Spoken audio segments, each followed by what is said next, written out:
Welcome to Soulful Practices podcast. I'm your host, Michelle Holling Brooks, and over the past 20 years, I have been on a journey of healing and awakening. I'm also a coach and practitioner for clients on their journey of unbridling their true self.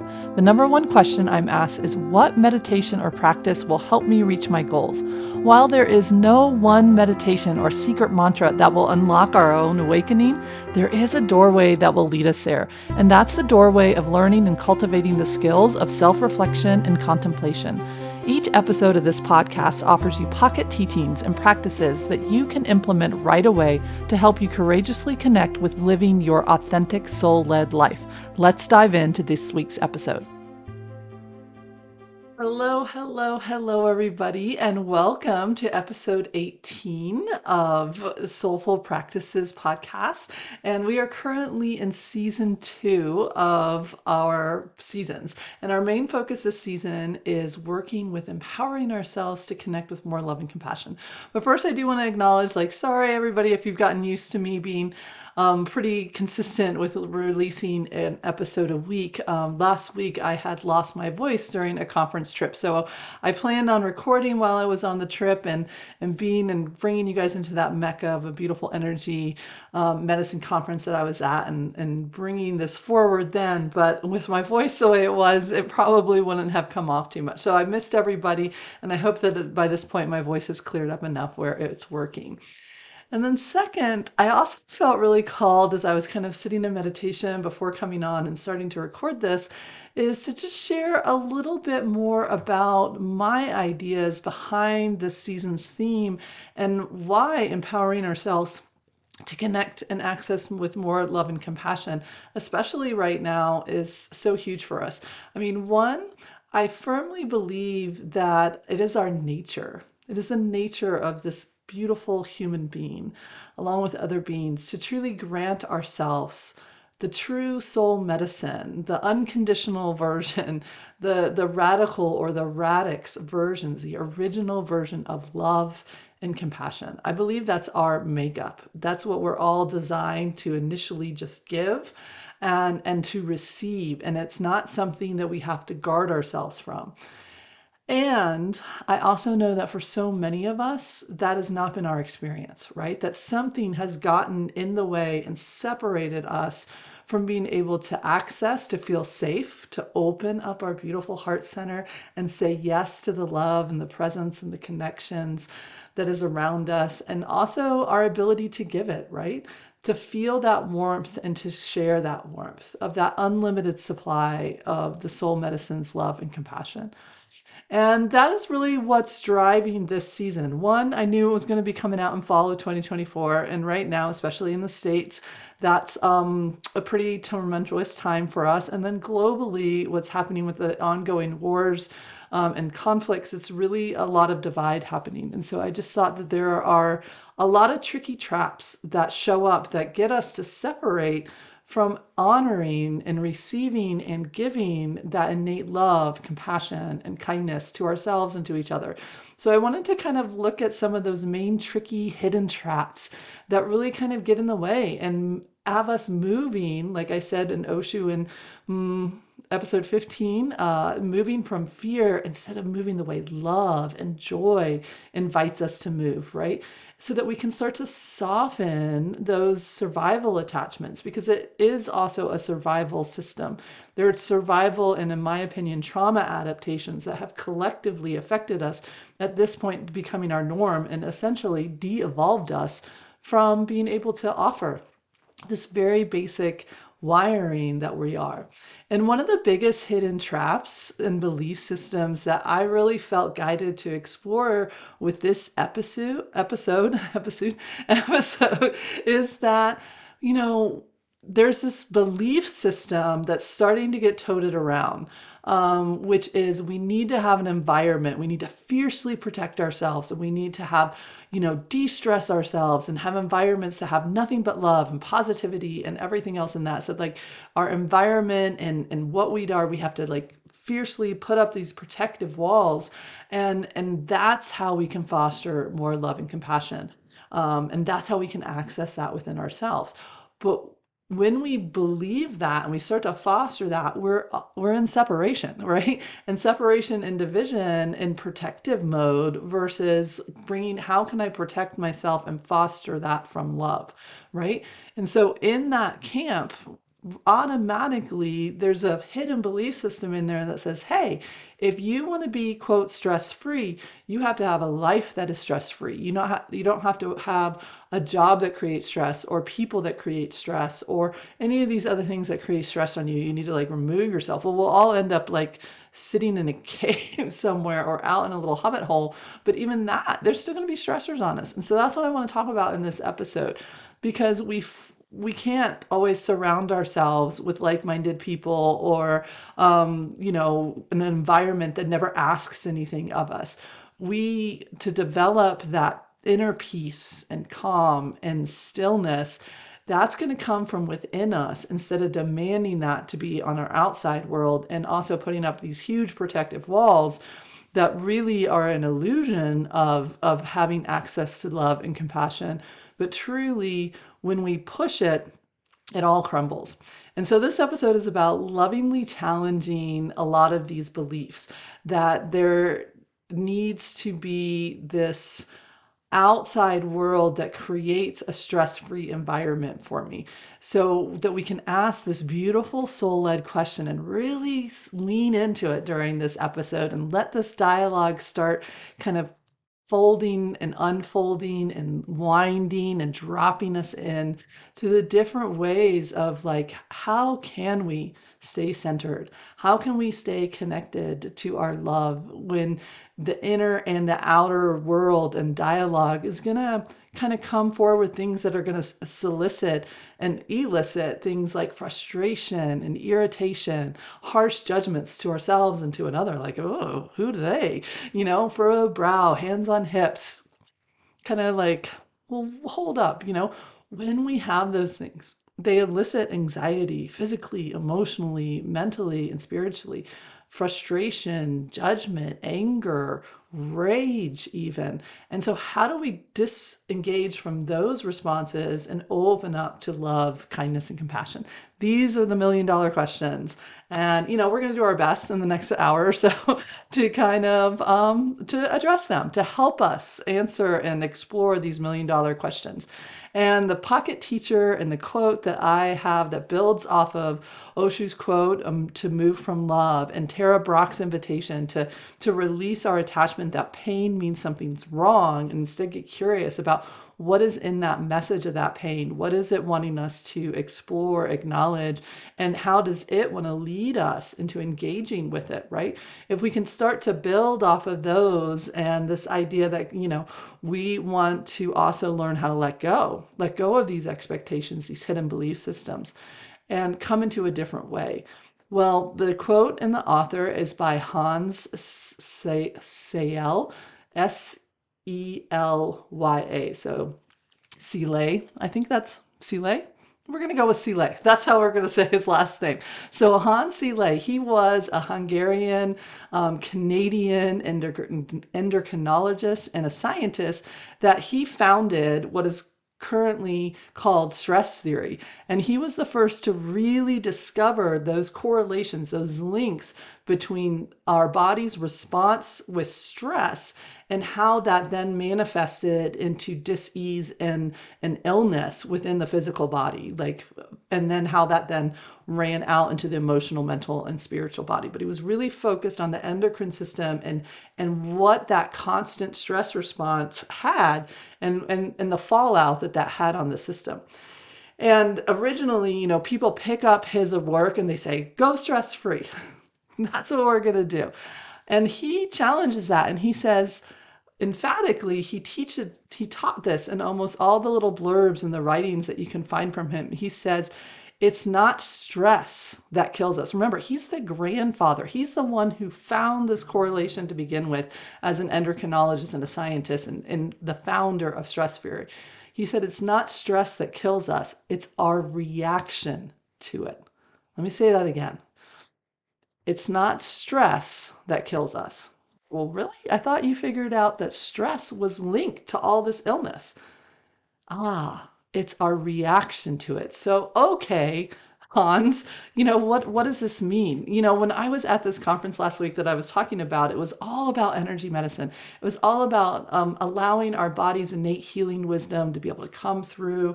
And energy psychology is a big buzz now. Tapping is starting to come forward again. Parts work and IFS, internal family systems, is coming forward. And this idea that, we can take some of these ancient wisdom traditions like working with meridians through acupressure or acupuncture, that we can take, energy healing and working in the field of us, and we can influence it and move ourselves around, and all we are is energy. And one of the common things they kept toting over and over, every presenter that got on the stage, it was, the dangers of stress. And that what it was key in balancing your system, that you needed to avoid stress, de-stress your lives, do anything and everything that you needed to do to lob off any stressors that you had in your life. And it's not just in the energy world that you're going to find this, right? You go to any allopathic Western doctor or mental health professional, and that beautiful ACE studies that Kaiser Permanente did, years and years ago now, like it came forward, bam. If people have these adverse child experiences that were stresses in their environment and in their world, and they experience something that caused their system to have to respond from a fight, flight, or freeze response for a short period or extended period of time, the more of those experiences you had, the higher ACE score you had. And the higher ACE score you had, the more correlation you had with things like heart issues and disease, sleep issues, blood pressure problems, gut health and digestive issues, chronic pain and illness and fatigue and migraines and headaches, autoimmune diseases, depression, irritation, moodiness, psychological disorders as well. Like the list just goes on and on and on.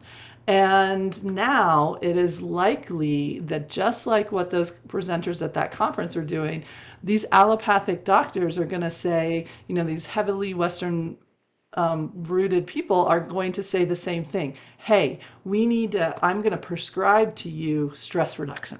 I'm going to prescribe to you stress management. And I'm going to even say, I would take up journaling, take up mindfulness and meditation. That's a way to help improve your self-care and therefore your health and well-being. Do daily and weekly massages, go get Reiki sessions, do yoga and other body movements, Qigong, Tai Chi, these beautiful movements that get out there and bring you into health and wellness and connection with your body through subtle movements. Even develop a sleep routine. These are all wonderful suggestions. Heck, I'm a practitioner who can teach you and work with you and engage with you in many, many of those different ones, right? And there's a huge missing link. There's a huge component that's not in any of these things directly. And that is that in stress, quote, management and reduction is what Hans Selye, I'm just going to call him Hans, is what Hans has said is part of the problem, which is stress itself is not the problem. It's our response, it's our reaction to it that is the issue. Okay, Hans, so if we want to change the effects that stress is having on us, you're saying that we got to change our relationship with it.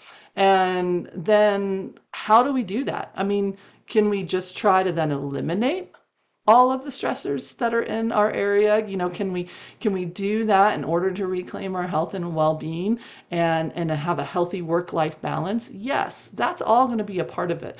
We're going to have to do like an inventory and take a little audit of what are the different requests that we're putting on our field that maybe don't need to be there, that are taking us out of balance. Absolutely. However, the bigger bang for your buck, the actual place to start, is going to be in focusing on how our system is programmed to respond to stress. Okay, so let's break this down. What is stress? You know me, if you aren't new to me, then you know that I love to like break things down, get them out of the esoteric ideas like truth means, oh, yada, yada, yada. Like I want to break it down, but nuts and bolts. What does this mean to me? Give me a working definition that I can work with. So stress, the new public enemy number one in almost every place that you go. If you say that you have a physical symptom, they're going to ask you, what are the stressors in your life right now? And if you're like me and like a million other people out there, it's going to be a long list, right? You're going to have bills, environment, education, housing, feeding my family, putting gas into my car, and then you can go big. You can go global, climate, this, that, and the other, international affairs. I mean, you can keep going. There's a list, right? Not to mention your job security, all these other things. There's a heck of a list. So if we're a human on this planet right now, we're not going to be able to really impact this list very much, right?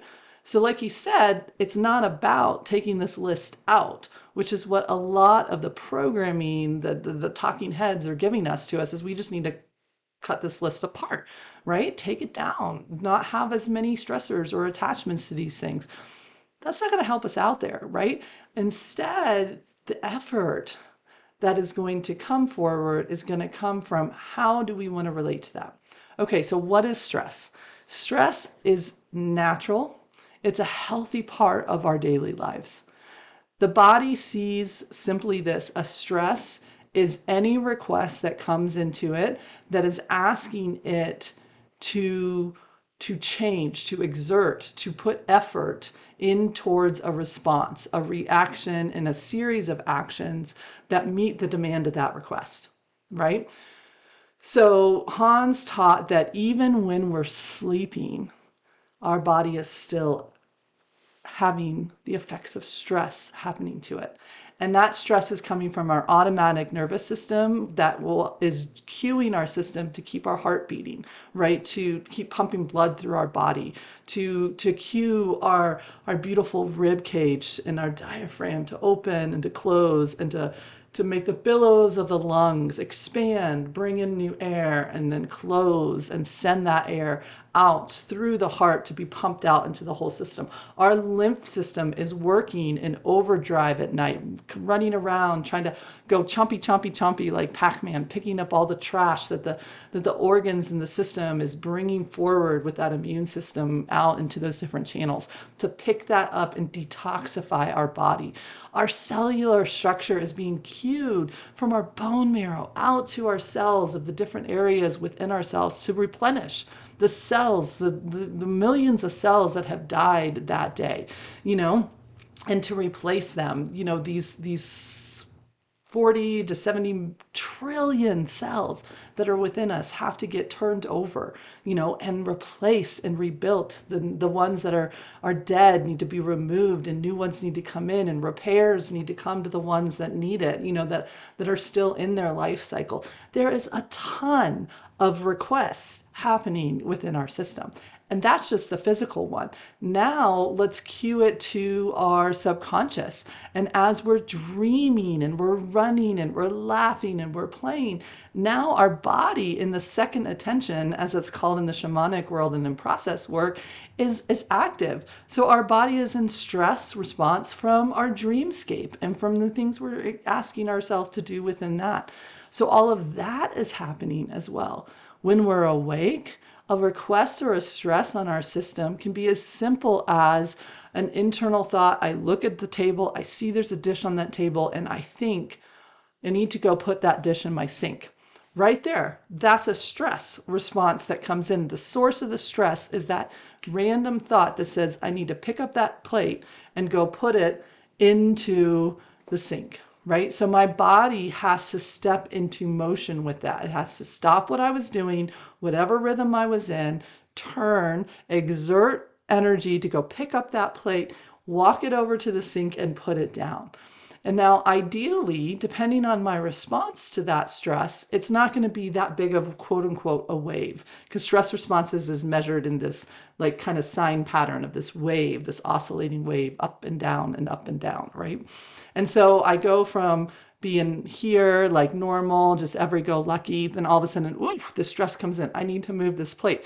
And I start to spike up. And then right there, there's an opportunity for me to start to release that. As soon as I go, sure, no worries, Michelle, let's pick up that plate and go put it in the sink. And I truly mean no worries in my system, then that little sign starts to come back down.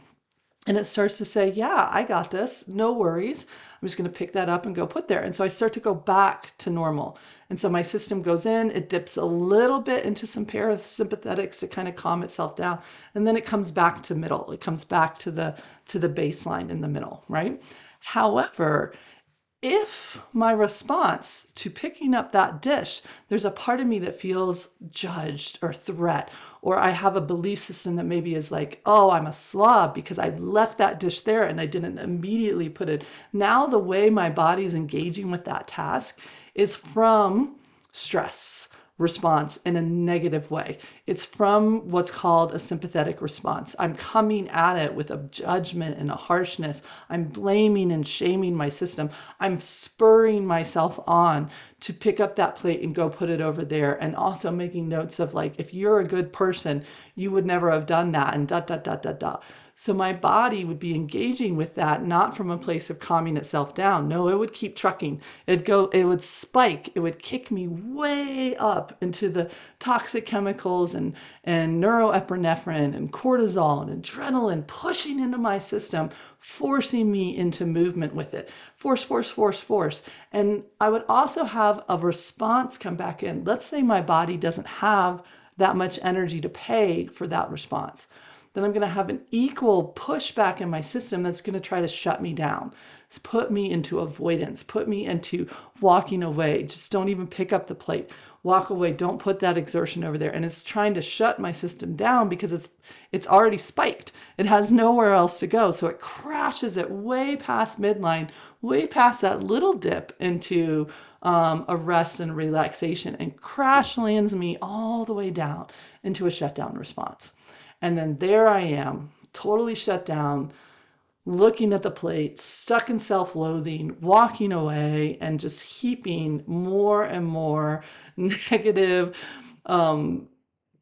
hormones and stress bundles into my system, having my whole cell, my whole entire body, in my physical body, my emotional, my mental, and my spiritual bodies just swimming in toxicity, right?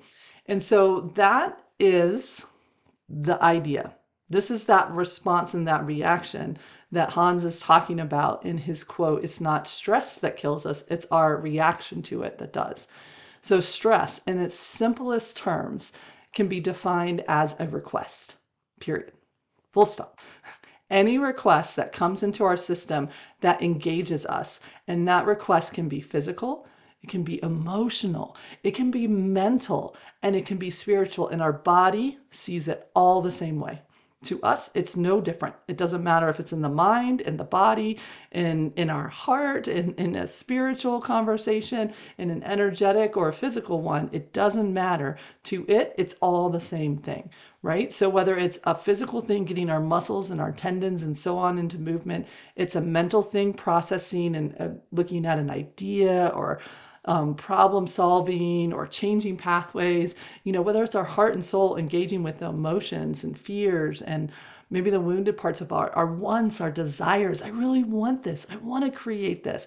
My fears and old wounds and creation cycles, all of that is there.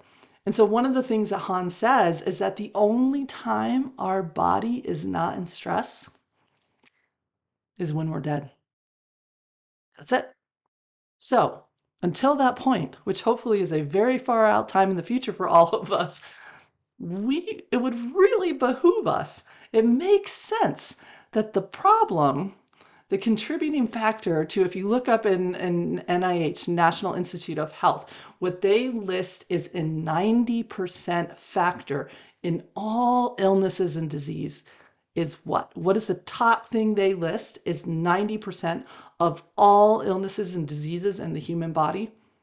Stress. So if this is 90% of the makeup of us and our lives, it was really, really important for us to look at what is our reaction with stress and how do we want to work with it. Okay, so let's break this down, right? Our response to stress. Stress is just a request. So let's change out this word right off the bat. Mindset change number one. Our response to a request. It is in our unconscious programming, in our survival responses, in how we were taught to deal with a request. This is how we are going to react, and it's determined whether or not the way that we react is actually detrimental to us or something that can actually give us energy, create more wellness, harmony, cross brain connections, actually support us. Because when we're responding to a stressor, a request, from the place that I'm going to be sharing about, we can actually gain health. We can actually gain more vitality. We can heal ourselves while in motion. We can be in that flow state and we can actually strengthen our system versus hurt it. What? Is that true? Can we really do that with requests, i.e., stress? Yes, we can. Yes, we can. But to do that, we're going to have to do a little pause and we're going to have to pull back the curtain on our system and see what is really happening to us in that.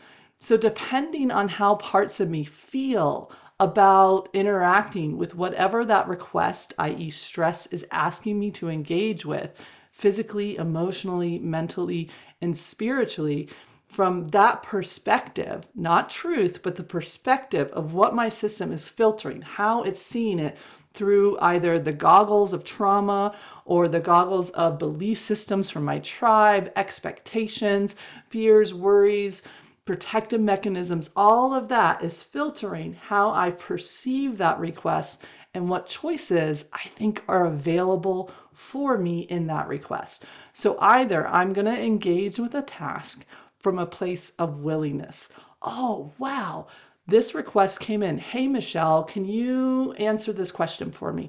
Oh, yeah, let's get curious. Let me think about that for a second. Give me a moment to kind of pause and kind of think about my thoughts about that. And yeah, absolutely. I'm more than willing to have that chat with you. I can't do it today, but I can do it tomorrow. So how's that sound to you? Well, if you notice, one, I gave myself permission to pause. I didn't have to say yes right at the top of that. I also gave my system time for in that pause to gather its thoughts, to think about the pros and the cons and all those, kind of away from that pressure to instantly respond and react, right? And I also gave myself permission to look at where I was at in that day. Like if I had that moment of time, absolutely sure, let's have a chat. I got about 15 minutes. What do we got? Or yeah, you know what? I absolutely, this is a value to me. I want to respond to this, but I can't do it right now. This is when I can do it. How's that work for you? And I'm entering into that dance of negotiation and exchange, but I'm also solidly rooted in honoring balance within myself. So the place in which I engaged, I responded to that request, came from a place of center, a place of honoring with love and compassion myself. So it's what I like to call being centered and being balanced. Or same exact request. Hey, Michelle, can you answer this question for me? Oh, why does that person always try to ask me questions at the end of the day when they know that I'm busy? Like what the WTF? And if I don't answer their question, you know what? They're going to go home. They're going to say, you know what Michelle did today? Da, da, da, da, da, da, da. I was just asking her a simple question and she wanted to get out of that office and she just like brushed me aside and she didn't even have time for me. I give time to her all the time, blah, blah, blah, blah, blah. I don't want that to happen. So fine, let me like do that. Or even like moving all the way into defensiveness. How dare you ask me this question? Rage, anger, a flush coming at the person, trying to back them off from that request to make them submit and say, whoa, whoa, whoa, sorry, Michelle, didn't mean to ask you that question. And then maybe they won't even ask me a question the next time, so I won't ever have to worry about trying to balance that request. Can you see how each and every day we are flooded with opportunities of what is our reaction to a request? So, therefore, each day stress is rippling into us, through us, and it's either just simply resolving itself, dipping itself back down, us finding balance. Another one comes in, we go up a little bit, then we come back down, we go up a little bit, then we come back down, and it resolves itself in that same form or fashion, that beautiful picture of that wave. or it's spiking itself up, crashing itself down, jerking itself back up, staying up there as long as it can until our system can't do it anymore, then crash landing down in there, maybe dragging itself up a little bit and rinsing and repeating with this crazy spiky plateaus, crashes, ups, highs, and lows within our system that is the result of 90% of all illnesses and diseases out there. And so we are always going to have requests coming to our system.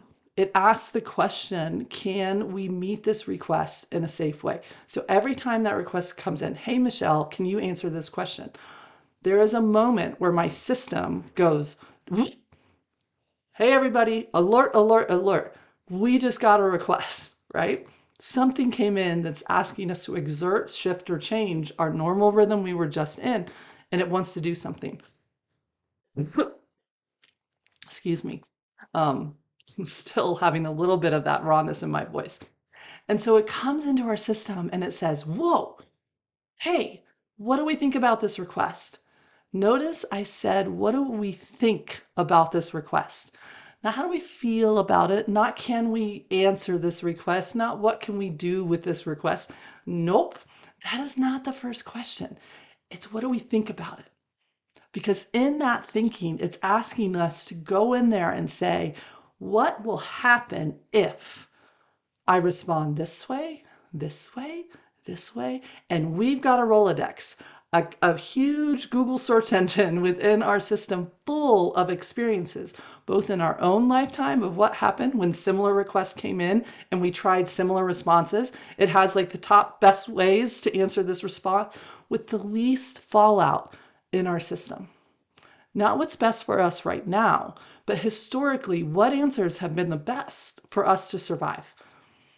That's what we're going to run off of. That's what we are doing. Our mental being is kicking in, it's hijacking this request and saying, hey, let's run it by what our system thinks. How are we going to stay, here's the operative word, safe with this request? Now, that word safe is not just a physical safety. Is it a fire-breathing dragon that's going to kill me? Okay, how do I want to respond to that? No, this is also taking into account our social engagement system, that we are driven to belong to a tribe, and being shunned from that tribe, exiled from that tribe, humiliated by that tribe, that costs us dearly, and we're going to die as far as our system's concerned, right? We're going to end up like penniless. We're going to end up on the side of the street. We're going to end up like without anything that we need to have what we need. So we need to put those things into consideration of how we're going to respond. If we overall feel that we can respond to that place from a place of safety and center, i.e., meaning my body, mind, and soul are going to be supported, guided, and we're not going to end up like exiled and penniless and homeless and friendless and, shunned from the tribe and voted off the island, then we're willing to move into that request from that place of balance, looking to go into that movement, even exerting a heck of a lot of energy towards that, whatever we're doing, but from a place of willingness. If the answer is no, our status, our ability to remain safe, quote unquote, is at risk, whether we consciously agree with that or not, then we are kicked into the quote backside of our system. We're kicked into the survival hormone bundles, a sympathetic response of flight, like let me run away, fight, let me turn back and get into fight mode with this and push back in defense and offend, like go on the offense instead of the defense, whatever it is we got to do, or even shut down, collapse compliance. And in that shutdown and collapse, that's things like people pleasing. It's like saying, oh, sure, no worries. I got that. I can do that. Let me just rearrange my day. I can squeeze it in here. It's going to be fine. I'm going to stay up until all hours of the night. I'm going to do all these things that I really maybe would not be the most beneficial for me, but I'm going to do it because that's the way I feel that I need to respond in order to survive. All the way down to releasing my value system, releasing that and making choices that go against who I truly am as a way to keep myself safe, right? All the way down to that freeze, The body says, we can't keep paying this bill. It's too expensive in our system. We've been up here spiking over control, pushing. We have got to collapse. We got to shut down this whole system. We're going to pull back the energy from the system. It is in the red. We are too far. We need to go into limp mode and only do the basics that we need to do to survive. Well, when that happens, disease, illness, we stop repairing the cells. We stop breathing in the patterns. We stop trying to find food that allows us to rebuild our system. And we need quick fuel, right? So we need high fats, high sugars, ways that have quick, easy to absorb and push back out into the system, caffeine and stimulants and all those things to be in that. So the wrinkle in the system is not that our system has this safety response within it. It's the programming that's controlling this response. It's the programming that comes in and says, well, what do we think about it? If we have a part of us that's right there with the little danger guy that says, hey, let's pause, let's take a look at what's driving us and whether that's true or not. Let's have this automatic program that runs with this that tries to lovingly challenge some of those automatic responses and reactions and say, maybe we don't actually have to do it that way. Maybe there's another story than flight or fight or shutdown. Maybe there's a way we can step into connection and action and response in a way that actually serves us. So we don't have to use the really expensive bundle, because our system is either in the stress response, which is out there, which means the negative response is what I hope you're taking away from this one.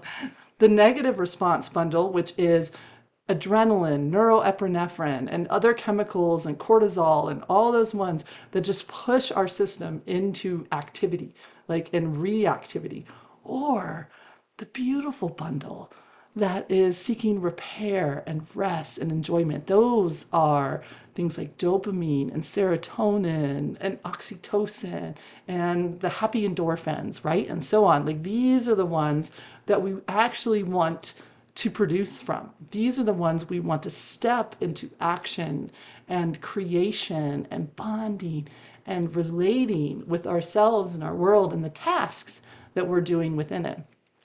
But remember, it's not just physical stress. So yes, me exerting my physical self is going to be a bit of a stress on my system, but it's more what has more impact over all the years that I have done this, both in my own journey and reading other people's bodies for years and years and years. The thing that actually has more weight in them than the saber-toothed tiger is the emotional social engagement system. That system has the ability to override anything physically, anything cognitive, anything that our heart is trying to say, and anything our soul is trying to guide us into. And it's really interesting that, just think about it right now. I have, where is it? Here, this lovely little thing. This is the modern saber-tooth tiger or whatever. This is the modern dinosaur that's trying to kill you and break into your thing, or the grizzly bear that is gonna come into your thing. We were watching Alone last night with my family. This little thing has the same impact on our system.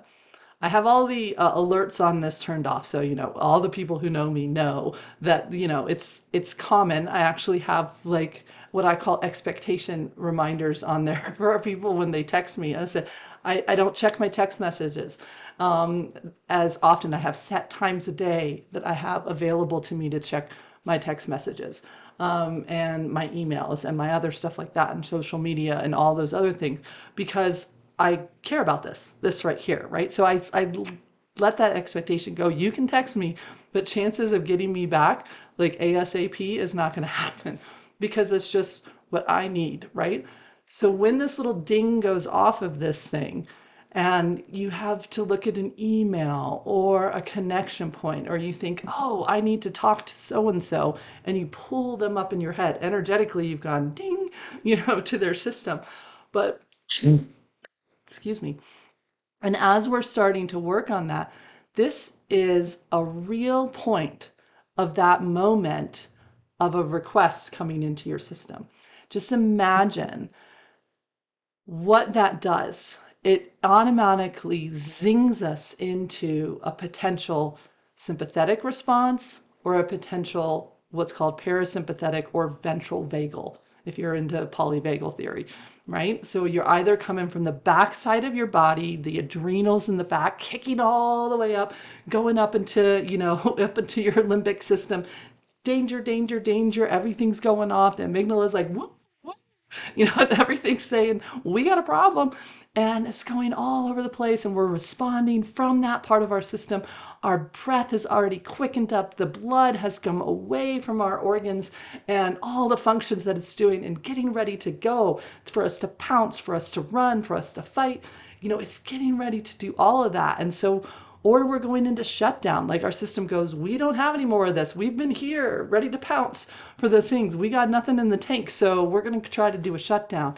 Avoidance, procrastination, fear, flight, fight, or flight, resisting, people pleasing, compliance, appeasement, aggression, defensiveness, just acting and responding and reacting from a place of surviving, this task, this gaining of acceptance and status and value and worth by how we respond to that, right? Or we can go into, again, it was in neuroscience and biology, is called ventral vagal, meaning the front part of this vagal nerve, which is the 10th cranial nerve that goes all around. It wraps around our eyes and our sense organs and our jaw. It comes down and it breaks into two little branches. The dorsal, meaning the back side of the body, which, like I said, the only place it goes back there is it goes to our lungs and to our adrenals and down into our legs, and then back up into this base part of the brain where it needs to respond. Or it goes into all those little nerve endings on the ventral side. Well, where's the ventral go? The ventral goes into our lungs. It goes into our gut. It goes all into the different organs that are within there to feed them with sensations and nourishment and send signals back and forth and be in that act of supporting our vital functions of our body, right? When we're coming from ventral vagal, we are associated with that parasympathetic response. We're associated with quote unquote rest and digest. People think it's just me chilling, like sitting at home, like putting my feet up after the end of the day, or like sitting next to the creek or the pool or on a picnic table out at the park or something like that, and we're just chill. But ventral vagal is also incredibly active. It's when we can move into problem solving and thinking and flow states and creation and connection and that dance of connection with that bonding and relating to another. But the place that we're doing it from is from what I like to call choice. That's the place of willingness. That's the ability for us to be in response with our heart and our soul being versus whipping them down and telling them, no, we can't listen. We can't do it the way that you're cueing us to do it because we won't be safe. So this is a very different bundle within our system. And for some of us, excuse me, and for some of us that have been through trauma, that have been through an enormous amount of the reactivity side, of the detrimental stress side, and we've hung out a lot in our quote back body, very reactive, very alert and hypervigilant, or slow and sluggish and depressed and detached and numb and just like this little robot that just does whatever people say. If that's our norm, that's where we figured out that we're safe. When we come into ventral vagal, when we come into this place of being soul-led, of this warmth of our heart, of this compassion, it actually feels like a threat. Our system has switched.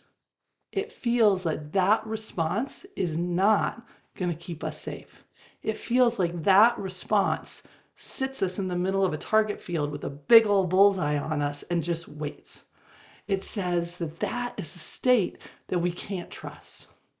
So therefore, when we come in with all of our mindfulness and our meditation, and we come in with our beautiful mantras and our affirmations, and you lay down on that massage table and they say, relax, and we've got beautiful music for you, and you come in for me for a Reiki or eating energy medicine, and we say, let's take some beautiful grounding breaths.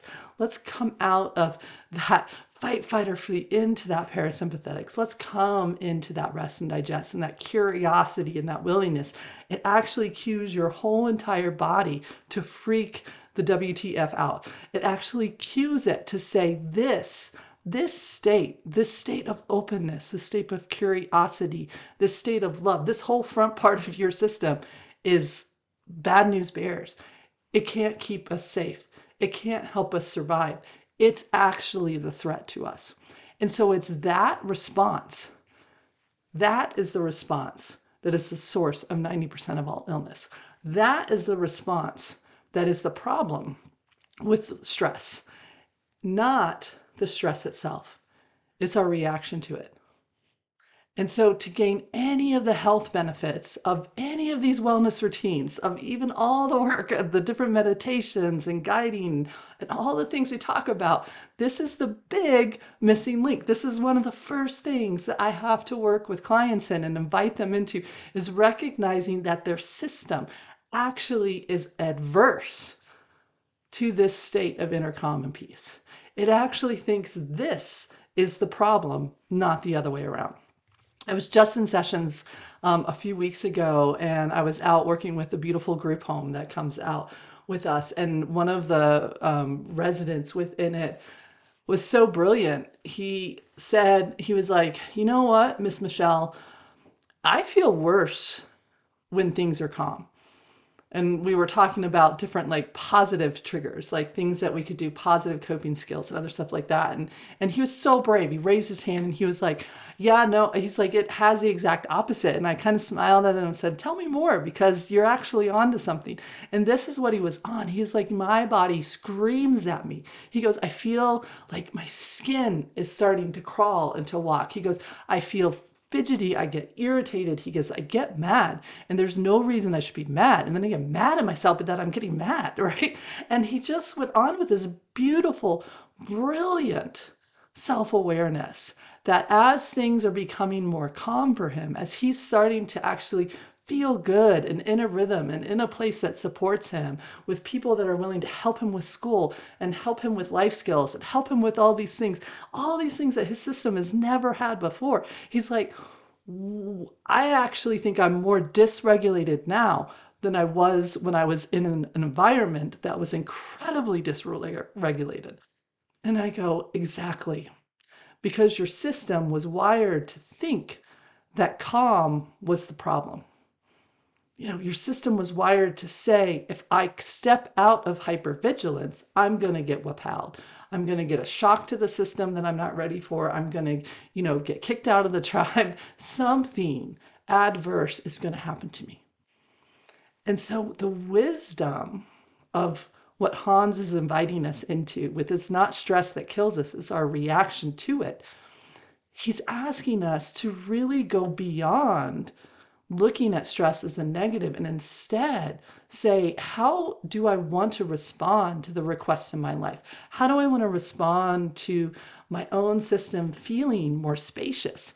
How do I want to respond to my system when I get the cue from my heart that says, put a hand up and say, thank you so much for that request. I hear that request.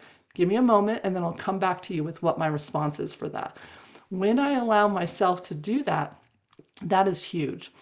And like I've talked about before, this was something that took a long time for me to actually give to myself. I could preach this to other people, but this was a hard lesson for me in how I was willing to like kind of work with it. And I really had convinced myself, I had done this really beautiful tap dance around stress, that I just had this no worries attitude, stress responses, negative responses, trauma responses, all those things were below. This was the first part of my journey. All those things were below my vibe, my frequency.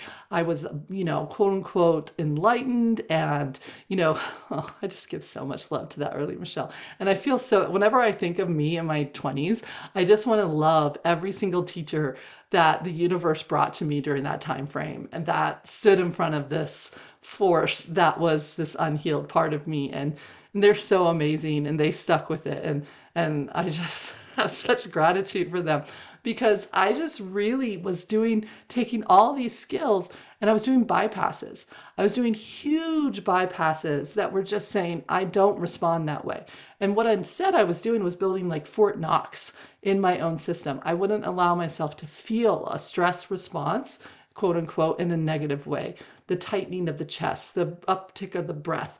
I would force myself, I would entrain my system with breath work and other stuff like that to release its attachment to whatever it was doing. When it tried to kick me into the back body, I would force it with, different heart coherence exercises and other stuff like that to come back to center.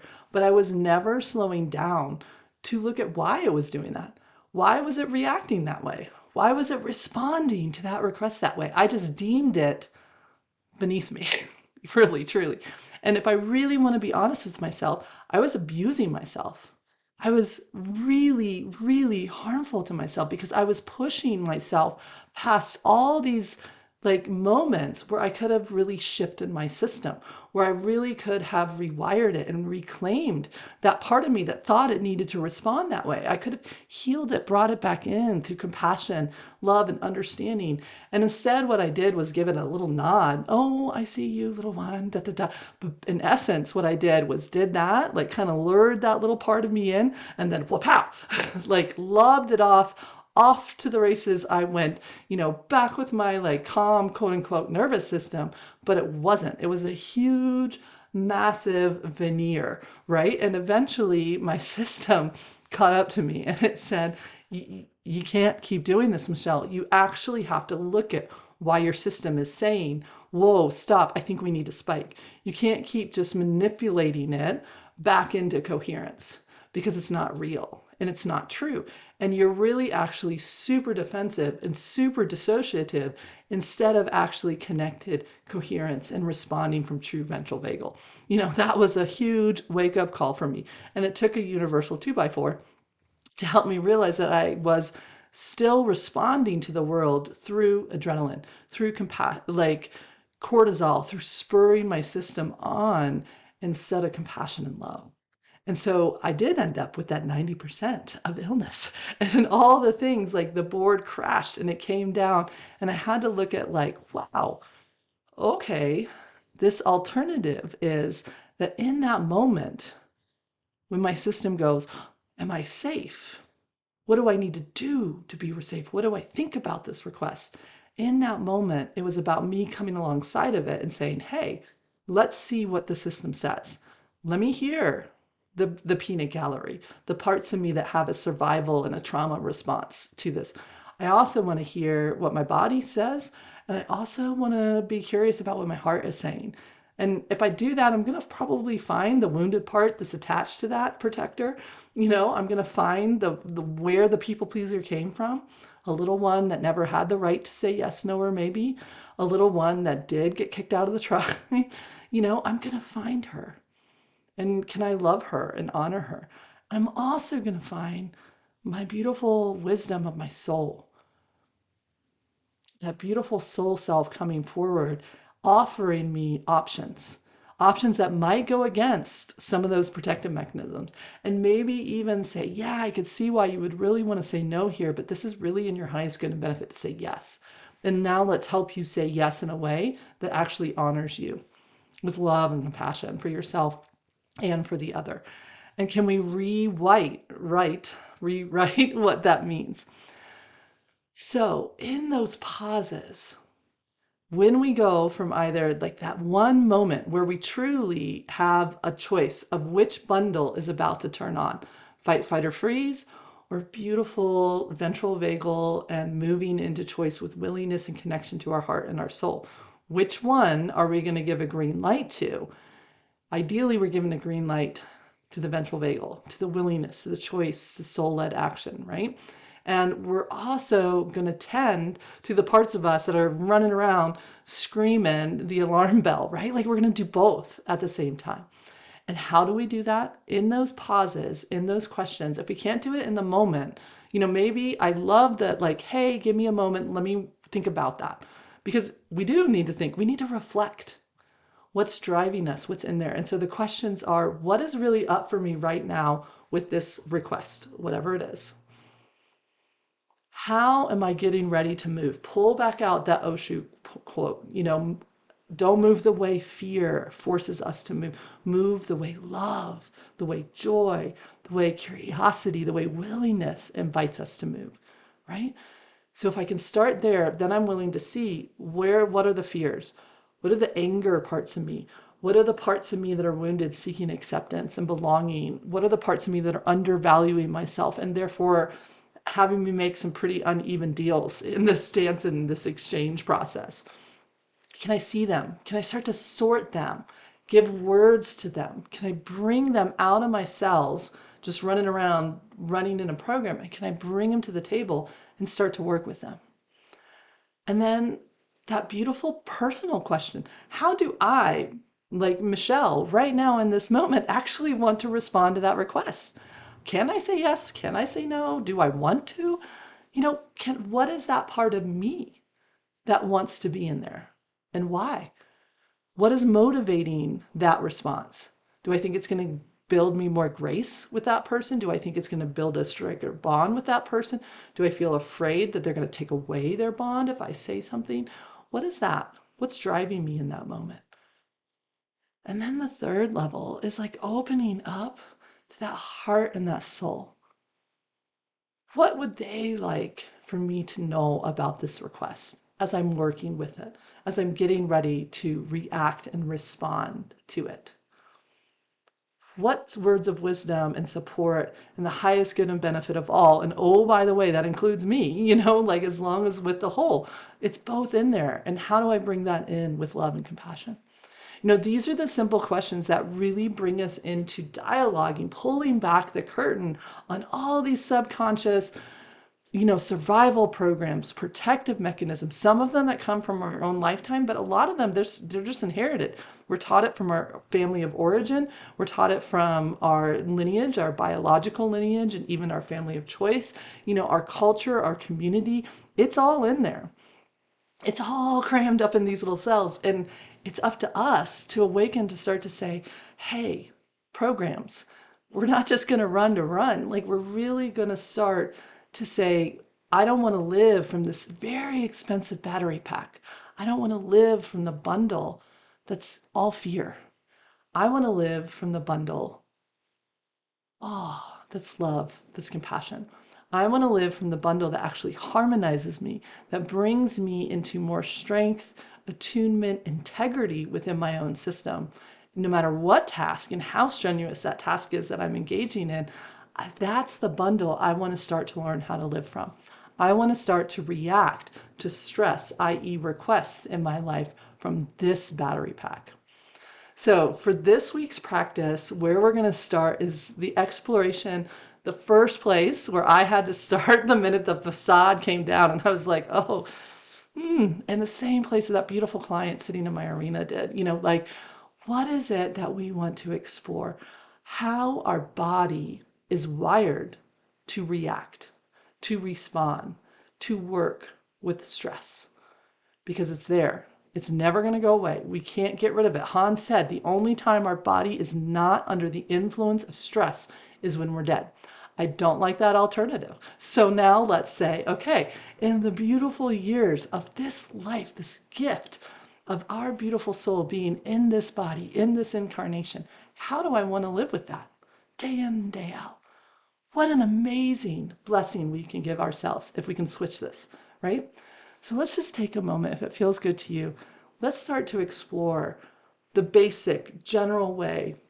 And then, yes, it's going to be situational. And yes, people are going to hit the perfect combination that you're going to realize you have a quote, stress response that you had no idea you had. And you'll be like, whoa. But let's just ask for the general, really opening up to that beautiful Reiki energy. Just take a moment, whatever way it feels good to you. You don't have to close your eyes if that makes your body go more stressful. Just soft eye, reflective eye. And if it feels good to you, just allow either just noticing the breath, what it's up to right now. Is it shallow? Is it deep? Is it like I can't hardly catch it? Does it feel like it's going over like speed bumps? What is happening with that breath? And once you've noticed that, just ask it, what would it like to do? Like, what would feel helpful to you right now? Maybe it's with a sigh, with an audible tone coming out of that breath. So now let's check into this beautiful body being. What is happening in and around your body as we ask it to show you what is my reaction, my response to when a request comes into my field? What does my body initially do? Does it clench up? Does it hold its breath? Does it draw itself in with that kind of like backing itself up and avoiding? Does it brace? Start to posture itself, do that little peacocking thing, like where it's starting to like get the heat and a flush through it, right? Getting ready to push back, to hold its ground, to defend itself.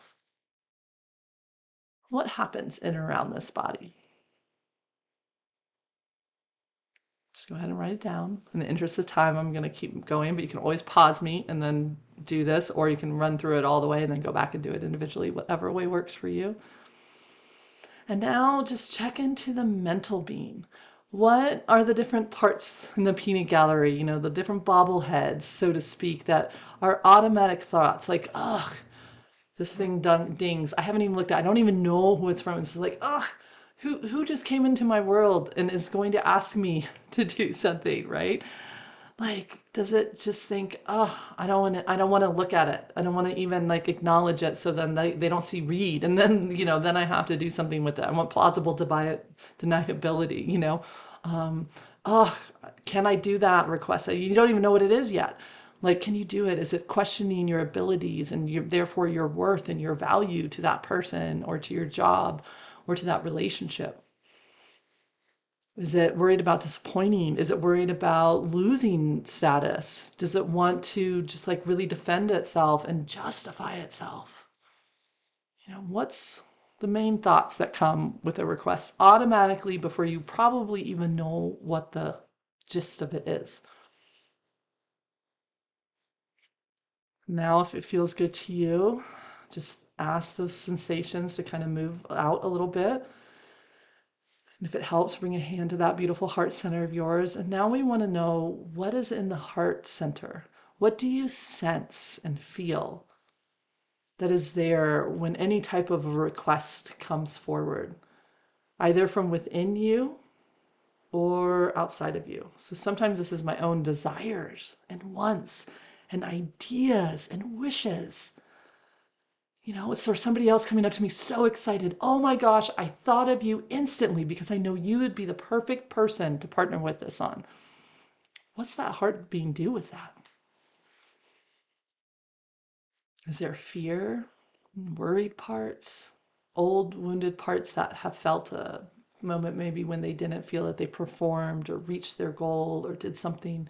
Maybe there's anticipation or confusion. Maybe I didn't hear it right or understand it right. I mean, who, me? Did they really think me? Why are they doing that? Do we question it? Is there like a numbness that won't even allow me to connect to what my heart is saying? I had somebody say to me the other day, it was like a void, like a thin void in their heart center. And I thought that was such a beautiful description, like that they were so used to having to put their own wants and wishes and desires aside to meet what they thought they should do, that when they turned into their heart center with this question, it was like, there's just a void there. And then they got really resentful about that void being there. And I was like, good, we're starting to want to wake that back up, like, yeah, like, whoa, why'd that happen? How did that happen? And instead of going on a big who done it, we can definitely go see where that was, but ultimately we're going to ask it to reclaim that, right? So now open up to your soul being. Just take a big breath in. Oh, out with sound again. Wiggle, wiggle, wiggle. This resets that vagal nerve that we've been talking about this whole time. And just really even take a yawn. This is also a vagal reset. So when people start working with me, they're like, Michelle, I've never yawned so much in my whole entire life. And because we have horses, it's like the big horse yawn where the people want to open their mouth up so huge, And it's like that's beautiful. This is your system getting curious about coming from another place, another home within it. And that's just gorgeous. So if you're yawning, let the yawn. If you want to stretch, let that stretch come in. Oh, just wiggle those hands and those feet. Now let's ask the question, what else, what other additional insights might your soul really want to bring to your awareness? Mm. Out this just general programming, automatic response to what a request, a stress that comes into your being, whether it leads you to a healthy or an unhealthy relationship with it. What does your soul want to like point out? Because there's a zillion of these things. We want to just start with one. And we go with the power of the mustard seed. Where I bring my attention to one thing, it dominoes across to many, many, many other things. So we don't have to worry about the million and one ways in which we have an unhealthy relationship with stress. We're just asking for the top one right now that our soul wants to bring to our attention. And we know that as we bring that into our attention this week, that is going to move the mountains, right? And rewire our whole system. So just take a moment and write those down. And I'd love for you to make that your personalized intention. I'm going to make a general statement, but say yours out loud when you're working on that this week. So if it feels good to you, let's set our intention. So I'm setting my intention this week to become more curious, more um, inquisitive about what is my response, that knee jerk, just instantaneous response, and the relationship I have with that response when a request or i.e. stress comes into my world.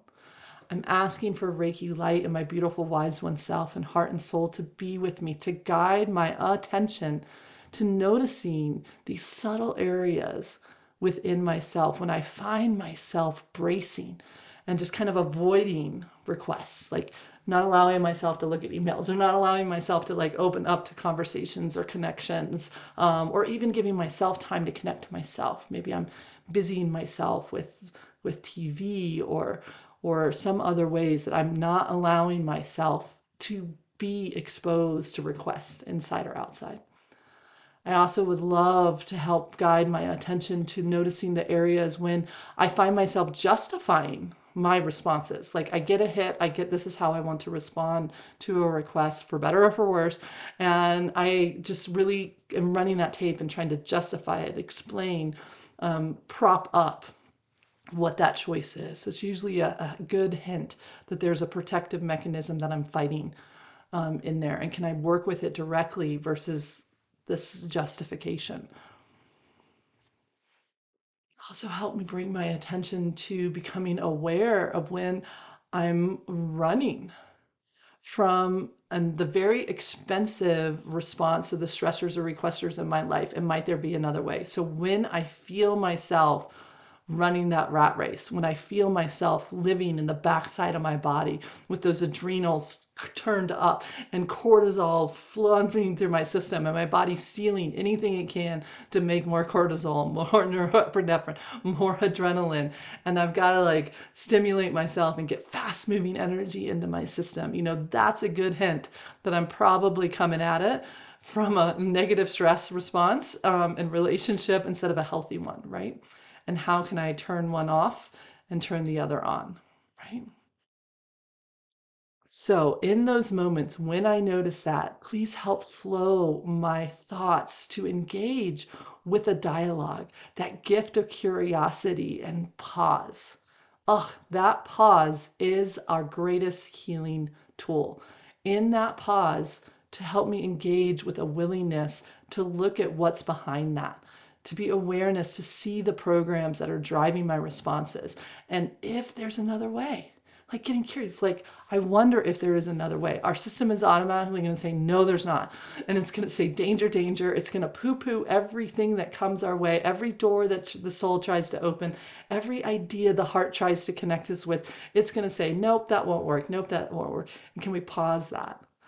And instead, can we open to holding ourselves with greater love, i.e. honoring myself and my innate worth that's always with me, period, whether I'm successful or not. So can I give that to myself right away? That helps kind of knock down that initial fear response. Can I give myself compassion? Tending to the parts of me that are scared or nervous or upset or resentful or running off of an old tape. Can I compassionately bring them home versus just lobbing them off like I did? That's not super helpful.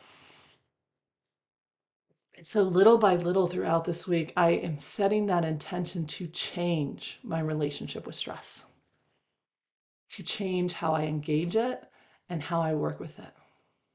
And so it is. Amen, amen, amen. Peace, peace, peace. Hmm. So this is my soulful practice for the next week. I hope you join me in really changing that response in the relationship that you have with requests, i.e. stress, and just taking that first step in self-care and wellness routine. And this will amplify everything you are doing. Trust me, it will take it and like times it by 100 because your system isn't actually fighting it.